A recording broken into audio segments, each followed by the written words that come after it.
Price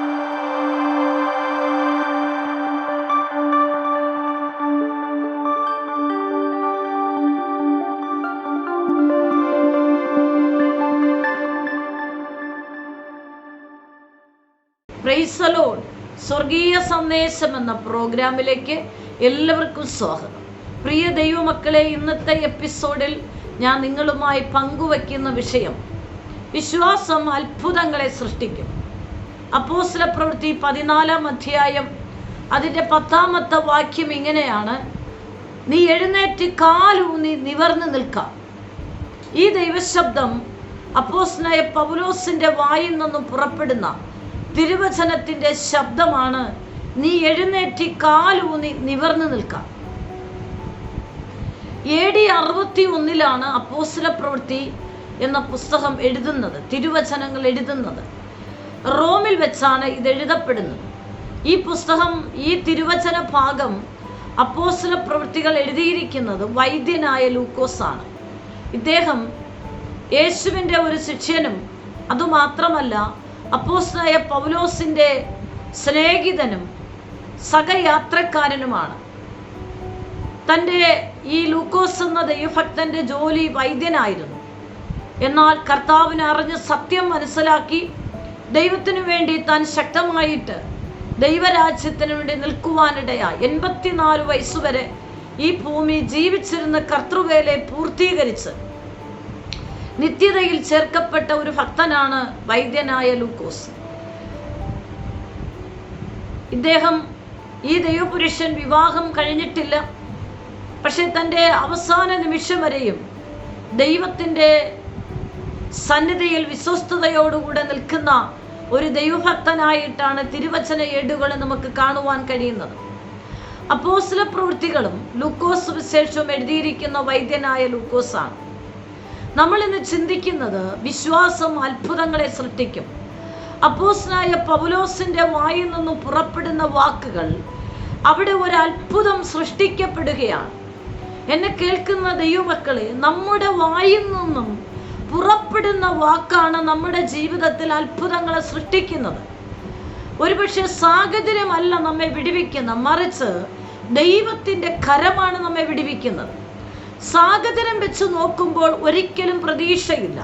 സാഹചര്യം വെച്ച് നോക്കുമ്പോൾ അവിടെ ഒരു അത്ഭുതം സംഭവിക്കണമെന്നില്ല. പക്ഷേ വിശ്വാസത്തിൽ കർത്താവായ യേശുക്രിസ്തുവിൽ വിശ്വസിക്കുന്ന ഒരു ഭക്തന്റെ ജീവിതത്തിൽ നിന്നും പുറപ്പെടുന്ന വാക്കുകൾ, നമ്മൾ വിശ്വസിക്കുന്ന ജീവനുള്ള ദൈവത്തിൻ്റെ കരം വെളിപ്പെടുമ്പോൾ അവിടെ ഒരു അത്ഭുതം സംഭവിക്കുമെന്ന് ഒരു ദൈവഭക്തൻ ഞാനും നിങ്ങളും വിശ്വസിച്ചുകൊണ്ട് ആ വിശ്വാസത്തിൻ്റെ വാക്ക് പ്രഖ്യാപിക്കുമ്പോൾ ഇല്ലാതിരിക്കുന്ന ശൂന്യമായിരിക്കുന്ന മണ്ഡലങ്ങളിൽ ദൈവത്തിൻ്റെ വിടുതലുകൾ വെളിപ്പെടും. ഇവിടെ അപ്പോസ്തലനായ പൗലോസിൻ്റെ വാക്കുകൾ കൊണ്ട് വിശ്വാസത്തിൻ്റെ വാക്കുകൾ താൻ പ്രഖ്യാപിച്ചപ്പോൾ അവിടെ വലിയ അത്ഭുതം സംഭവിക്കുകയാണ്. ലുസ്ത്ര എന്ന സ്ഥലത്ത് അമ്മയുടെ ഉദരം മുതൽ മുടന്തനായിരുന്ന ഒരു മകൻ, അവൻ ഒരിക്കലും നടന്നിട്ടില്ല. അങ്ങനെ ഇരിക്കുന്ന മകൻ അപ്പോസ്തലനായ പൗലോസും മറ്റും അതുവഴി കടന്നു വരുമ്പോൾ ഈ മുടന്തനായ മനുഷ്യൻ പൗലോസിനെ ഉറ്റുനോക്കുകയാണ്. ആ തിരുവചനം നമുക്ക് കാണുവാൻ കഴിയുന്നു. അപ്പോസ്തലപ്രവൃത്തി 14-ാം അധ്യായം അതിൻ്റെ 9-ാം വാക്യം ഇങ്ങനെയാണ്: അവൻ പൗലോസ് സംസാരിക്കുന്നത് കേട്ടു. അമ്മയുടെ ഉദരം മുതൽ ജന്മന മുടന്തനായിരുന്ന മനുഷ്യൻ പൗലോസ് വരുമ്പോൾ പൗലോസ് സംസാരിക്കുന്ന വാക്കുകൾ ശ്രദ്ധിക്കുവാനിടയായി. അവനെ ഉറ്റുനോക്കി. അപ്പോൾ ഈ ജന്മന മുടന്തനായ മനുഷ്യൻ പൗലോസ് സംസാരിച്ചു കൊണ്ട് വരുന്നത് എന്താണെന്ന് ഒന്നാമത് ശ്രദ്ധിക്കുകയാണ്. രണ്ടാമത് അവൻ ചെയ്യുന്നത് ഈ ദൈവപുരുഷനെ ഉറ്റുനോക്കുകയാണ്. അപ്പോൾ ഉറ്റുനോക്കുമ്പോൾ സൗഖ്യം പ്രാപിക്കാൻ അവന് വിശ്വാസം ഉണ്ട് എന്ന് കണ്ടിട്ട്, അതായത് പൗലോസിന് മനസ്സിലായി പൗലോസ് പറയുന്ന വാക്കുകൾ ഈ ജന്മന മുടന്തനായ മനുഷ്യൻ ശ്രദ്ധിക്കുകയും പൗലോസിനെ ഉറ്റുനോക്കുകയും ചെയ്യുന്നു. ഈ രണ്ട് കാരണങ്ങളാൽ ഈ മുടന്തനായ മനുഷ്യന് സൗഖ്യമാകാൻ മനസ്സുണ്ടെന്ന് പൗലോസ് തിരിച്ചറിയുകയാണ്. എന്നെ കേൾക്കുന്ന ദൈവമക്കളെ, നമ്മുടെ ജീവിതത്തിൻ്റെ മേഖലകളിൽ ഉണ്ടാകുന്ന ഏതൊരു പ്രശ്നങ്ങളിലും നമ്മൾ ഭയപ്പെട്ട് പുറകോട്ട് പോയി കഴിഞ്ഞാൽ അതിൽ മേലൊരു അത്ഭുതം നമുക്ക് കാണുവാൻ കഴിയില്ല. മറിച്ച് ആ വിഷയത്തെ നാം ശ്രദ്ധിച്ചു നോക്കുകയും ആ വിഷയത്തിൽ നമ്മൾ ഭയപ്പെടാതെ വണ്ണം ഇറങ്ങിച്ചെല്ലുകയും ധൈര്യത്തോടുകൂടെ ഇറങ്ങിച്ചെന്ന ആ പ്രശ്നങ്ങളെ സ്വർഗത്തിലെ ദൈവം പരിഹരിച്ചു തരുവാൻ ശക്തനാണെന്ന് നമ്മുടെ കണ്ണുകൾ ഉയരത്തിലെ ദൈവസനെ നോക്കുകയാണെങ്കിൽ ഉറപ്പായിട്ട് നമ്മുടെ വിഷയം നമ്മെ മുക്കിക്കളയില്ല. മറിച്ച് ആ വിഷയത്തിൽ നമുക്ക് ജയം പ്രാപിക്കാൻ കഴിയും. ഈ ജന്മനാ മുടന്തനായ മനുഷ്യനെ പൗലോസ് സൗഖ്യമാക്കാനുള്ള 2 കാരണങ്ങൾ. ഒന്ന്, പൗലോസ് പറയുന്ന വാക്കുകൾ ഈ ജന്മനാ മുടന്തനായ മനുഷ്യൻ ശ്രദ്ധിച്ചു കേൾക്കുകയാണ്. രണ്ടാമതായിട്ട്, ഈ പൗലോസിനെ, ദൈവഭക്തനെ, ഈ മകൻ, മുടന്തനായ മകൻ ഉറ്റുനോക്കുന്നു, അതായത് സൂക്ഷിച്ചു നോക്കുകയാണ്.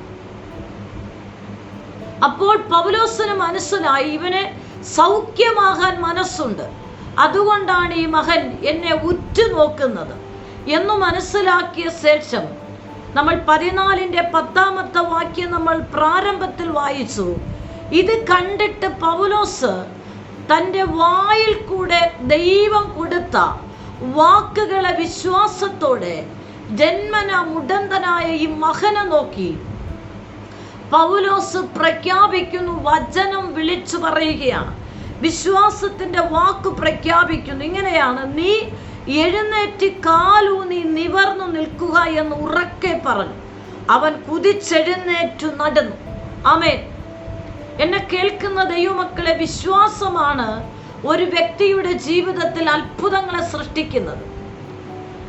നമ്മുടെ വിശ്വാസം, കഴിഞ്ഞ എപ്പിസോഡിൽ ഞാൻ വിശ്വാസത്തെക്കുറിച്ച് വ്യക്തമായിട്ട് സംസാരിക്കുവാനിടയായി. അപ്പോൾ വിശ്വാസമാണ് ഒരു വ്യക്തിയുടെ ജീവിതത്തിൽ അത്ഭുതങ്ങളെ സൃഷ്ടിക്കുന്നത്. നമ്മുടെ ജീവിതത്തിൽ നടക്കത്തില്ല എന്ന് നാം തന്നെ പ്രഖ്യാപിച്ചാൽ അതങ്ങനെ തന്നെ സംഭവിക്കും. പക്ഷെ വിശ്വാസ വാക്കുകൊണ്ട് അങ്ങനെയല്ല. വാഗ്ദത്തം ചെയ്ത ദൈവം വാക്കുമാറാത്ത ദൈവമാണ്. ദൈവം അത്ഭുതം ചെയ്യുവാൻ ശക്തനാണെന്നും നമ്മുടെ നാവുകൊണ്ട് ദൈവത്തിൻ്റെ ആത്മാവ് തരുന്ന വാക്കുകൾ നമ്മൾ വിളിച്ചു പറഞ്ഞ് പ്രഖ്യാപിക്കുകയാണെങ്കിൽ അതങ്ങനെ തന്നെ സംഭവിക്കും. ഇവിടെ ഇതാ പൗലോസിന്റെ വായിൽ നിന്നും പുറപ്പെട്ട വാക്കുകൾ. പൗലോസ് വിശ്വാസത്തോടെ കർത്താവായ യേശുവിൽ വിശ്വസിച്ചുകൊണ്ട് ദൈവത്തിൻ്റെ പരിശുദ്ധാത്മാവ് തൻ്റെ നാവിൽ ആ സമയത്ത് ഉച്ചരിക്കുവാൻ കൊടുത്ത വാക്കുകൾ വിശ്വാസത്തോടെ ഈ ജന്മനാ മുടന്തനായ ഈ മകനെ നോക്കി പറയുന്നു, നീ എഴുന്നേറ്റു നടക്കുക. ആ വാക്യം ഇങ്ങനെയാണ് ഞാൻ പ്രാരംഭത്തിൽ വായിച്ചത്. നീ എഴുന്നേറ്റ് കാലൂന്നി നിവർന്നു നിൽക്കുക. കാലൂന്നി നിവർന്നു നിൽക്കുവാൻ പ്രഖ്യാപിക്കുമ്പോൾ, ഉറക്കെ പറയുമ്പോൾ അവൻ കാലൂന്നി നിവർന്ന് തുള്ളിയും ചാടിയും ദൈവത്തെ മഹത്വപ്പെടുത്തുകയാണ്. എന്നെ കേൾക്കുന്ന ദൈവമക്കളെ, ജീവിതത്തിൽ, എൻ്റെയും നിങ്ങളുടെ ജീവിതത്തിൽ അത്ഭുതങ്ങൾ സംഭവിക്കും. നമ്മൾ വിശ്വസിച്ചിരിക്കുന്ന കർത്താവായ യേശു എന്നെയും നിങ്ങളെ മാനിക്കുവാനും അനുഗ്രഹിക്കുവാനും ഉയർത്തുവാനും ശക്തനാണെന്ന് നമ്മൾ ആദ്യം വിശ്വസിക്കണം. എന്നിട്ട് വിശ്വാസത്തിൻ്റെ വാക്കുകൾ നിരന്തരം നമ്മിൽ പ്രഖ്യാപിക്കണം. നിരാശയുടെ വാക്കുകളോ പ്രത്യാശയില്ലാത്ത വാക്കുകളോ, ഇനി എന്ത് സംഭവിക്കും, എങ്ങനെ സംഭവിക്കും, എന്തായിത്തീരും, ഇനി നടക്കത്തില്ല, ഇനി നടക്കാൻ പോകുന്നില്ല എന്നുള്ള വാക്കുകളല്ല ഒരു ദൈവപൈതന്റെ വായിൽ നിന്ന് പുറപ്പെടേണ്ടത്. മറിച്ച് ഇവിടെ പൗലോസ്, ഈ മുടന്തനായ മനുഷ്യൻ പൗലോസിനെ ശ്രദ്ധിക്കുകയും ഉറ്റുനോക്കുകയും ചെയ്തപ്പോൾ, അതായത് ആ 2 കാരണത്തിൽ പൗലോസിന് മനസ്സിലായി ഇവൻ യേശുവിൽ നിന്നൊരു സൗഖ്യം ആഗ്രഹിക്കുന്നു. ആമേൻ. ഒരു ദൈവ പൈതങ്ങളിൽ നിന്നും, ഒരു ദൈവഭക്തനിൽ നിന്നും വെളിപ്പെടുന്ന വാക്കുകൾ അവൻ വിശ്വസിക്കുകയും ഇവൻ ആഗ്രഹിക്കുകയും ചെയ്യുന്ന വ്യക്തിയാണെന്ന് പൗലോസ് തിരിച്ചറിഞ്ഞിട്ടാണ് നസ്രയനായ യേശുവിൻ്റെ നാമത്തിൽ വിശ്വാസത്തിൻ്റെ വാക്കുകൾ ജന്മനാ മുടന്തനായ ഈ മകനെ നോക്കി അപ്പോസ്തലനായ പൗലോസ് വിശ്വാസത്തിൻ്റെ വാക്കുകൾ പ്രഖ്യാപിക്കുന്നു. പ്രഖ്യാപിച്ച നിമിഷം തന്നെ ഇവൻ നിവർന്നു. ഇവന്റെ കാലുകൾ ബലപ്പെട്ടു. ഇവന് ശക്തി ലഭിച്ചു. ഇവൻ എഴുന്നേറ്റ് തുള്ളിയും ചാടിയും നിവർന്നു നിന്ന് ബലപ്പെട്ട് ശക്തിപ്പെടുന്നത് നമുക്ക് ഈ തിരുവചനത്തിൽ നിന്ന് കാണുവാൻ കഴിയുന്നുണ്ട്. എന്നെ കേൾക്കുന്ന ആരോട് ദൈവത്തിന്റെ പരിശുദ്ധാത്മാവ് പ്രവചനാത്മാവിലാൽ പറയുന്നു, നിങ്ങളുടെ വാക്കുകൾ, വിശ്വാസത്തിന്റെ വാക്കുകൾ നിങ്ങൾ പ്രഖ്യാപിക്കണം. ഒരുപക്ഷെ നിങ്ങളുടെ സാഹചര്യം ഇപ്പോൾ വളരെ ശൂന്യതയുടെയും പ്രതികൂലത്തിന്റെ സാഹചര്യമായിരിക്കാം. പക്ഷെ ദൈവത്തിന്റെ പരിശുദ്ധാത്മാവ് പറയും, നിങ്ങൾ വിശ്വസിക്കും. നിങ്ങളുടെ പ്രശ്നത്തെ നോക്കി ഭയപ്പെടാതെ. പ്രിയപ്പെട്ടവരെ, സാഹചര്യമല്ല നമ്മെ വിടുവിക്കുന്നത്, സാഹചര്യമല്ല നമ്മുടെ ജീവിതത്തിൽ അത്ഭുതങ്ങളെ സൃഷ്ടിക്കുന്ന, മറിച്ച് ദൈവത്തിന്റെ കരമാണ് ജീവിതത്തിൽ അത്ഭുതങ്ങളെ സൃഷ്ടിക്കുന്നത്. കർത്താവായ യേശുവും ശിഷ്യന്മാരും ഒരിക്കൽ യാത്ര ചെയ്യുമ്പോൾ യേശു ശിഷ്യന്മാരും ഈ കപ്പൽ കൂടെ യാത്ര ചെയ്യുകയാണ്. അപ്പോൾ യേശു അല്പസമയം ഒന്ന് അമരത്ത് തലയണ വെച്ച് യേശു ഉറങ്ങുകയാണ്. ആ സമയത്ത് കാറ്റ് പ്രതികൂലമായി. ശിഷ്യന്മാർ യേശുവിനോട് ചോദിക്കും, നാഥാ, ഞങ്ങൾ നശിച്ചു പോകുന്ന നിനക്ക് വിചാരമില്ലയോ? യേശു പറയുന്നു, അല്പവിശ്വാസികളെ, നിങ്ങൾ ഇങ്ങനെ ഭീരുക്കളാകുന്നതെന്ത്? നിങ്ങളുടെ അല്പവിശ്വാസം കൊണ്ടത്ര. യേശു എഴുന്നേറ്റിട്ട് പിതാവായ ദൈവം കൊടുത്ത അധികാരത്തിന് കീഴിൽ നിന്നുകൊണ്ട് ആ അധികാരത്തോടുകൂടെ സൃഷ്ടിച്ചവനായ ദൈവം സൃഷ്ടിയെ നോക്കി പ്രഖ്യാപിച്ചു, കാറ്റേ, കടലേ, നീ അടങ്ങുക, ശാന്തമാക. അപ്പൊ വാക്കുകൾ, വിശ്വാസത്തിന്റെ വാക്കാണ് അത്ഭുതങ്ങളെ സൃഷ്ടിക്കുന്നത്. ഇവിടെ തിരമാലകളും പ്രതികൂലങ്ങളും ഉണ്ടായപ്പോൾ യേശു പടകിൽ കൂടെ ഉണ്ട്. പക്ഷേ ശിഷ്യന്മാർ ഭയപ്പെടുകയാണ്. യേശുവിനോട് പറയുന്നു, ഗുരു, ഞങ്ങൾ നശിക്കുന്നതിൽ നിനക്ക് വിചാരമില്ലയോ? ആരോടോ പരിശുദ്ധാത്മ പറയുന്നു, കർത്താവേ, ഞാൻ നിന്നോടുകൂടെ ആയിരിക്കുന്നു, നിന്നോടുകൂടെ ചേർന്നിരിക്കുന്നു, നിന്റെ പൈതലായിരിക്കുന്നു. പക്ഷേ വിശ്വാസ ജീവിതത്തിൽ ഇറങ്ങിയിട്ട് വർഷങ്ങളായി. ജീവിതത്തിൽ സ്ഥിതികൾക്കൊരു മാറ്റമില്ല, അവസ്ഥയ്ക്കൊരു മാറ്റമില്ല, തലമുറയ്ക്കൊരു വിടുതലില്ല. ഞാൻ എന്നും നിരാശയോട് ഇങ്ങനെ കിടക്കണമോ, ഇങ്ങനെ കിടക്കണമെന്നാണോ നീ ആഗ്രഹിക്കുന്നത് എന്നൊക്കെ നമ്മൾ അറിയാതെ ഉള്ളിൻ്റെ ഉള്ളറയിൽ നിന്നും പലരും ഇങ്ങനത്തെ ചോദ്യങ്ങൾ ചോദിക്കുന്നു എന്ന് പരിശുദ്ധാത്മാവ് ഉണർത്തുന്നു. എന്നാൽ ഈ മെസ്സേജ് കേൾക്കുന്ന വ്യക്തിത്വങ്ങളോട്, ഇങ്ങനെ ചിന്തിക്കുന്നവരോട് പരിശുദ്ധാത്മ പറയുന്നു, നീ ഭാരപ്പെടേണ്ട. നിന്റെ വായിൽ നിന്ന് പുറപ്പെടുന്ന വാക്കുകൾ നീ വിശ്വാസത്തോടെ പ്രഖ്യാപിക്കുക. അത് നിന്റെ ജീവിതത്തിൽ അത്ഭുതങ്ങളെ സൃഷ്ടിക്കും. ദീർഘവർഷങ്ങൾ കൊണ്ട് പ്രാർത്ഥിച്ചിട്ട് നിനക്ക് മറുപടിയില്ലാതെ നീ ഭാരപ്പെടുന്നുണ്ട്. ആ വിഷയത്തെ നോക്കി നീ നിരാശപ്പെടാതെ, ആ വിഷയത്തെ നോക്കി മറ്റുള്ളവരെ പോലെ നീ പിറുപിറുക്കാതെ, നീ ആ വിഷയത്തെ നോക്കിയിട്ട് പറ, യേശുവിൻ്റെ നാമത്തിൽ ഞാൻ വിശ്വസിക്കുന്നു, ഈ വാഗ്ദത്തം നിറവേറും. ഒരിക്കലും ഇത് ഇങ്ങനെയല്ല, ഒരിക്കലും ഇത് ശൂന്യമായി നഷ്ടപ്പെട്ടു പോകില്ല. ഇതിനകത്തു നിന്ന് ചില അത്ഭുത സൃഷ്ടികൾ ഈ വിഷയത്തിനകത്തു നിന്നും വെളിപ്പെട്ടു വരും. ദൈവത്തിന്റെ പരിശുദ്ധാത്മാവ് ആരോട് സംസാരിക്കുകയാണ്? നിങ്ങളുടെ തലമുറയെ നോക്കി നിങ്ങൾ പറയുക, തലമുറകളുടെ ജീവിതത്തിൽ അത്ഭുതങ്ങൾ സംഭവിക്കും. ഒരുപക്ഷെ തലമുറയുടെ വിഷയത്തിൽ അങ്ങനെ ഒരു അത്ഭുതം സംഭവിക്കാൻ ഒരു ചാൻസുമില്ല. പക്ഷെ നീ തലമുറയെ നോക്കി പറ, എൻ്റെ തലമുറയിൽ ദൈവത്തിൻ്റെ വാഗ്ദത്തങ്ങൾ സംഭവിക്കും. അതങ്ങനെ തന്നെ സംഭവിക്കും. തലമുറയുമേൽ അത്ഭുതം സംഭവിക്കും, കുടുംബത്തിന്മേൽ അത്ഭുതം സംഭവിക്കും, എൻ്റെ സാമ്പത്തിക മേഖലയിൽ അത്ഭുതം സംഭവിക്കും, എൻ്റെ ജോലി വിഷയത്തിൽ അത്ഭുതം സംഭവിക്കും. വർഷങ്ങൾ കൊണ്ട് തലമുറയില്ല. പരിശുദ്ധാത്മാ പറയുന്നു, നീ നിന്റെ ജീവിതത്തെ നോക്കിപ്പറ, എൻ്റെ ശരീരത്തെ സൃഷ്ടിച്ചവനായ ദൈവം എനിക്ക് വേണ്ടി ഒരു തലമുറ തരും. അങ്ങനെ ഒരു അത്ഭുതം എൻ്റെ ജീവിതത്തിൽ സംഭവിക്കും. ഞാൻ വിശ്വസിച്ചിരിക്കുന്നത് ജീവനുള്ള ദൈവത്തെയാണ്. എന്നെ കേൾക്കുന്ന ദൈവമക്കളെ, വിശ്വാസത്തിൻ്റെ വാക്കുകൾ നീ പ്രഖ്യാപിക്കുക, അവിടെ അത്ഭുതം സംഭവിക്കും. ഈ മുടന്തനായ മനുഷ്യനെ പൗലോസ് നോക്കിയിട്ട് പറയുകയാണ്, നമ്മളത് പല പ്രാവശ്യം എടുത്തു പറഞ്ഞു, നീ എഴുന്നേറ്റ് കാലൂന്നി നിവർന്നു നിൽക്കുക, കാലൂന്നി നിവർന്നു നിൽക്കുക. ഈ തിരുവചനത്തിലൂടെ പരിശുദ്ധാത്മ ഒരു പ്രവചന ദൂത് നമ്മോട് പറയുന്നു.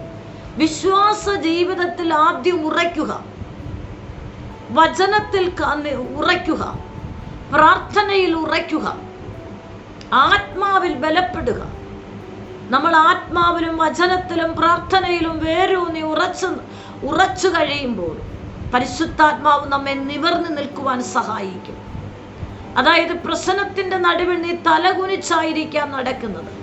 പ്രതികൂലങ്ങളുടെ നടുവിൽ ജനത്തിന്റെ മുന്നിൽ തല നിവർത്താൻ കഴിയാതെ ആ പ്രശ്നം നിന്നെ ഭാരപ്പെടുത്തുന്ന സംഭവമായിരിക്കാം.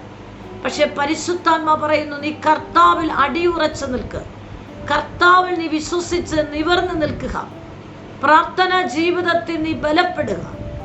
ദൈവത്തോട് ചേർന്നിരിക്കുക. നിവർന്നു നിൽക്കുവാൻ കഴിയത്തില്ല എന്ന് ചിന്തിക്കുന്ന നിന്റെ വിഷയത്തിൽ ദൈവത്തിന്റെ പരിശുദ്ധാത്മാവ് നിന്റെ വിഷയത്തിനകത്ത് ഒരത്ഭുതം ചെയ്യാൻ പോവുകയാണ്. ആരോടോ ഈ തിരുവചനത്തിലൂടെ പരിശുദ്ധാത്മ പറയുന്നു, നിങ്ങളുടെ കുടുംബത്തിൽ ഒരു അത്ഭുതം കാണാൻ പോവുകയാണ്. നിന്റെ കുടുംബത്തിനകത്ത് തലമുറയിൽ ഒരു അത്ഭുതം കാണാൻ പോവുകയാണ്. നിന്റെ ഭവനത്തിൽ കുടുംബനാഥന്മേൽ ഒരു അത്ഭുതം കാണാൻ പോവുകയാണ്. നിന്റെ ജോലിയുമായി ബന്ധപ്പെട്ട് നീ ഒരു അത്ഭുതം കാണാൻ പോവുകയാണ്. നീ അനുഭവിക്കുന്ന രോഗക്ലേശത്തിൽ നിന്റെ ജീവിതത്തിൽ നീ ഒരു അത്ഭുതം കാണാൻ പോവുകയാണ്. പൗലോസ് വിശ്വാസത്തിന്റെ വാക്ക് അമ്മയുടെ ഉദരത്തിൽ നിന്നും ജന്മനാ മുടന്തനായ മനുഷ്യനെ നോക്കിയിട്ട് ആമേൻ വിശ്വാസത്തിന്റെ വാക്ക് ഇങ്ങനെ പ്രഖ്യാപിച്ചതുപോലെ എഴുന്നേറ്റ് കാലൂന്നി നിവർന്നു നിൽക്കാം. നിങ്ങളുടെ പ്രശ്നത്തെ നോക്കി നിരാശപ്പെടാതെ, പ്രശ്നത്തെ നോക്കുമ്പോൾ നിരാശയായിരിക്കാം ഉണ്ടാകുന്നത്. എന്നാൽ കർത്താവായ യേശുവിൽ നീ വിശ്വസിച്ചുകൊണ്ട് ആ പ്രശ്നത്തിന്റെ തകർച്ചയെ നീ ചിന്തിക്കാതെ ആ പ്രശ്നത്തെ നോക്കിയിട്ട് പറ, ഈ പ്രശ്നം മാറി ഇതിനകത്തൊരു അത്ഭുതം സൃഷ്ടിക്കപ്പെടും. ഇതിനകത്തൊരു അത്ഭുതം ഉണ്ടാകും. ദൈവത്തിന്റെ പരിശുദ്ധാത്മാരോടോ പറയുകയാണ്. ദൈവാത്മാവ് ആരോടോ സംസാരിക്കുന്നു. നീ നിന്റെ ജീവിതത്തെ നോക്കി നീ പറ, എന്നിൽ കർത്താവ് ചില അത്ഭുതങ്ങൾ ചെയ്യും. എൻ്റെ കുടുംബത്തിൽ കർത്താവ് ചില അത്ഭുതങ്ങളെ സൃഷ്ടിക്കും. എൻ്റെ ദേശത്ത് ചില അത്ഭുതങ്ങൾ സംഭവിക്കും. എൻ്റെ രാജ്യത്തിൽ ചില അത്ഭുതങ്ങൾ സംഭവിക്കും. എൻ്റെ സഭയിൽ ചില അത്ഭുതങ്ങൾ സംഭവിക്കും. എൻ്റെ വിശ്വാസ കുടുംബത്തിൽ അത്ഭുതങ്ങൾ സംഭവിക്കും. സാധ്യമല്ല എന്ന് പറഞ്ഞു വിധി എഴുതിയിരിക്കുന്ന വിശ്വാസ കുടുംബത്തിലെ ചില രോഗത്തിലായിരിക്കുന്നവരോട് പരിശുദ്ധാത്മാ പറയും, നിന്നെക്കുറിച്ച് ലോകം വിധി എഴുതിയിരിക്കുന്നു. നിന്റെ ജീവിതത്തിൽ ഇനി ഒരു പരിഹാരം ലഭിക്കത്തില്ലെന്ന്. പക്ഷേ നീ വിശ്വാസത്തിൽ കർത്താവായ യേശുവിൻ്റെ നാമത്തിൽ നീ പ്രഖ്യാപിക്കുകയും, ഞാൻ സൗഖ്യമാകും, ഞാൻ എഴുന്നേൽക്കും, ഞാൻ ബലപ്പെടും, ശക്തിപ്പെടും. സൈന്യത്താലല്ല, ശക്തിയാലല്ല, ദൈവത്തിന്റെ ആത്മാവിന്റെ ശക്തി അത്രേ. അപ്പൊ വിശ്വാസമാണ് അത്ഭുതത്തെ സൃഷ്ടിക്കുന്നത്. എന്നെ കേൾക്കുന്ന ദൈവമക്കളെ, നിന്റെ വിശ്വാസത്തിന്റെ വാക്കുകൾ നിന്നിൽ അത്ഭുതങ്ങൾ ഉളവാക്കപ്പെടും. നിന്നിൽ അത്ഭുതങ്ങൾ വെളിപ്പെട്ടു വരും. നീ വിശ്വാസത്തോടെ പ്രഖ്യാപിക്കുക. ഈ വാക്കുകൾ ദൈവശബ്ദം കേൾക്കുന്നവർ ഒരു നിമിഷം കണ്ണുകളടയ്ക്കുക. ഞാൻ നിങ്ങൾക്ക് വേണ്ടി പ്രാർത്ഥിക്കാം. നിന്റെ വായിൽ നിന്ന് പുറപ്പെടുന്ന വാക്ക് നിരാശ വാക്കല്ല, പിറുപിറുപ്പിന്റെ വാക്കല്ല. നീ വിശ്വാസ വാക്കുകൾ പ്രഖ്യാപിക്കുക. നിന്റെ വിഷയത്തെ നോക്കി നീ പ്രഖ്യാപിക്കുക. ആ വിഷയത്തിൽ അത്ഭുതം കാണാൻ പോവുകയാണ്. നിങ്ങളുടെ ജീവിതത്തിൽ അത്ഭുതം സംഭവിക്കും. വരുന്ന മാസങ്ങൾ അത്ഭുതം സംഭവിക്കും. ഈ ആണ്ടുകൾ അത്ഭുതങ്ങൾ സംഭവിക്കും. മറ്റുള്ളവർ കേൾക്കുമ്പോൾ ആശ്ചര്യപ്പെടുമാർ. നിങ്ങളുടെ വിഷയത്തിൽ നിങ്ങളുടെ കുടുംബം, നിങ്ങൾ ഒരു അത്ഭുതമായി തീരാൻ പോവുകയാണ്. വിശ്വാസത്തിന്റെ വാക്കുകൾ നീ പ്രഖ്യാപിക്കുക. അസാധ്യമായ കാര്യങ്ങൾ സാധ്യമാകാൻ പോവുകയാണ്. ഒരുമിച്ച് പ്രാർത്ഥിക്കാം, കണ്ണുകളടയ്ക്കാം. പരിശുദ്ധ കർത്താവേ, ഈ നിമിഷത്തിനായി നന്ദി. ഈ ദൈവശബ്ദം കേൾക്കുന്ന മക്കൾക്കായി സ്തോത്രം. ഇവരുടെ ജീവിതത്തിൽ അത്ഭുതങ്ങൾ സംഭവിക്കട്ടെ. മറ്റുള്ളവർ ആശ്ചര്യപ്പെടുമാർ. യേശുവിന്റെ നാമത്തിൽ വലിയ അത്ഭുതങ്ങൾ അവരുടെ ജീവിതത്തിൽ സൃഷ്ടിക്കട്ടെ. സൗഖ്യങ്ങൾ വെളിപ്പെടട്ടെ. ദൈവപ്രവൃത്തി വെളിപ്പെടട്ടെ. യേശു ക്രിസ്തുവിന്റെ നാമത്തിൽ തന്നെ. ആമേൻ, ആമേൻ, ആമേൻ. God bless you. ആമേൻ. നിങ്ങൾക്കൊരു പ്രാർത്ഥന വിഷയമുണ്ടെങ്കിൽ ഈ സ്ക്രീനിൽ കാണുന്ന നമ്പറിൽ ഞങ്ങളെ കോൺടാക്ട് ചെയ്യുക. ഞങ്ങൾ നിങ്ങൾക്ക് വേണ്ടി പ്രാർത്ഥിക്കും. എല്ലാ ആഴ്ചയിലും തിങ്കളും ശനിയുമാണ് ഈ സന്ദേശം നിങ്ങൾക്ക് ലഭ്യമായിരിക്കുന്നത്. ഈ സന്ദേശം മറ്റുള്ളവരുമായി നിങ്ങൾ പങ്കുവയ്ക്കണം. ഈ ചാനൽ ഇതുവരെ സബ്സ്ക്രൈബ് ചെയ്തിട്ടില്ല എങ്കിൽ സബ്സ്ക്രൈബ് ചെയ്യുക. ദൈവരാജ്യത്തിനായി നമുക്ക് ഒരുമിച്ച് കൈകോർക്കാം. കർത്താവ് നിങ്ങളെ ധാരാളമായി അനുഗ്രഹിക്കുമാറാകട്ടെ. ആമേൻ.